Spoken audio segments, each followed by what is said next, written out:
launched Operation Rising Lion, a targeted military operation to roll back the Iranian threat to Israel's very survival. This operation will continue for as many days as it takes to remove this threat. For decades, the tyrants of Tehran have brazenly, openly called for Israel's destruction. They've backed up their genocidal rhetoric with a program to develop nuclear weapons. In recent years, Iran has produced enough highly enriched uranium for 9 atom bombs. 9. In recent months, Iran has taken steps that it has never taken before, steps to weaponize this enriched uranium. And if not stopped, Iran could produce a nuclear weapon in a very short time. It could be a year, it could be within a few months, less than a year. This is a clear and present danger to Israel's very survival. 80 years ago, the Jewish people were the victims of a Holocaust perpetrated by the Nazi regime. Today, the Jewish state refuses to be a victim of a nuclear Holocaust perpetrated by the Iranian regime. Now, as Prime Minister, I've made it clear time and again, Israel will never allow those who call for our annihilation to develop the means to achieve that goal. Tonight, Israel backs those words with action. We struck at the heart of Iran's nuclear enrichment program. We struck at the heart of Iran's nuclear weaponization program. We targeted Iran's main enrichment facility in Natanz. We targeted Iran's leading nuclear scientists working on the Iranian bomb. We also struck at the heart of Iran's ballistic missile program. Last year, Iran fired 300 ballistic missiles at Israel.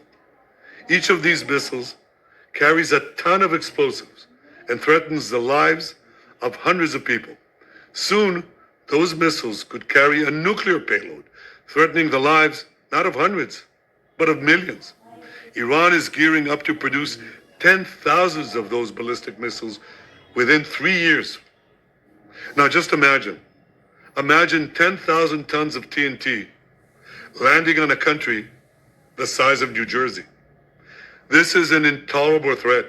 It too must be stopped. Iran is now working on what it calls the new plan to destroy Israel. You see, the old plan failed. Iran and its proxies tried to encircle Israel with a ring of fire and to attack us with the horrible attack of October 7th. But the people of Israel, the soldiers of Israel, rose like lions to defend our country. We crushed Hamas, we devastated Hezbollah, we hit Iranian proxies in Syria and Yemen. And when Iran directly attacked us twice last year, we struck back inside Iran itself. Yet in defending ourselves, we also defend others. We defend our Arab neighbors. They too have suffered from Iran's campaign of chaos and carnage. Our actions against Iran's proxy Hezbollah led to the establishment of a new government in Lebanon and the collapse of Assad's murderous regime in Syria.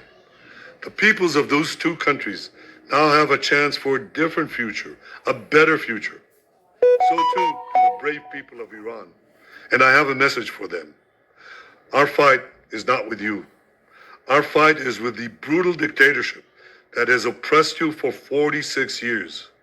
I believe that the day of your liberation is near. And when that happens, the great friendship between our two ancient peoples will flourish once again. I want to assure the civilized world, we will not let the world's most dangerous regime get the world's most dangerous weapons. And Iran plans to give those weapons, nuclear weapons, to its terrorist proxies. That would make the nightmare of nuclear terrorism all too real.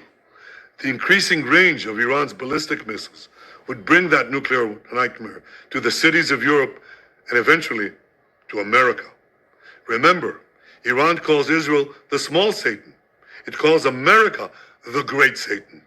And this is why for decades, it's led millions in the chants of death to Israel and death to America.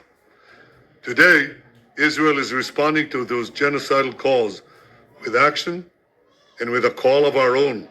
Long live Israel and long live America. Our action will help make the world a much safer place. I want to thank President Trump for his leadership in confronting Iran's nuclear weapons program.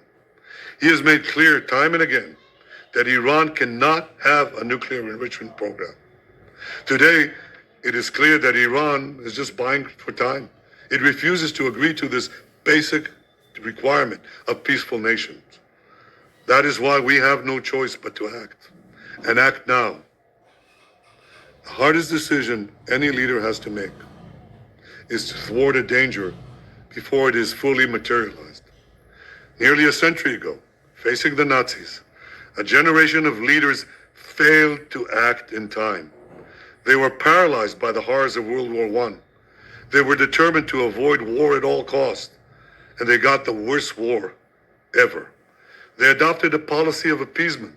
They closed their eyes and ears to all the warning signs. That failure to act resulted in World War II, the deadliest war in history. It claimed the lives of 60 million, including 6 million Jews, a third of my people.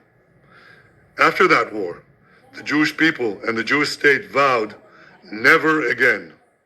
Well, never again is now. Today, Israel has shown that we have learned the lessons of history. When enemies vow to destroy you, believe them. When enemies build weapons of mass death, stop them. As the Bible teaches us, when someone comes to kill you, rise and act first. This is exactly what Israel has done today. We have risen like lions to defend ourselves. Over 3,000 years ago, Moses gave the people of Israel a message that has steeled their resolve ever since. Be strong and courageous, he said. Today, our strong and courageous soldiers and people stand together to defend ourselves against those who seek our destruction. And by defending ourselves, we defend many others, and we roll back a murderous tyranny. Generations from now, history will record that our generation stood its ground, acted in time, and secured our common future. May God bless Israel. May God bless the forces of civilization everywhere.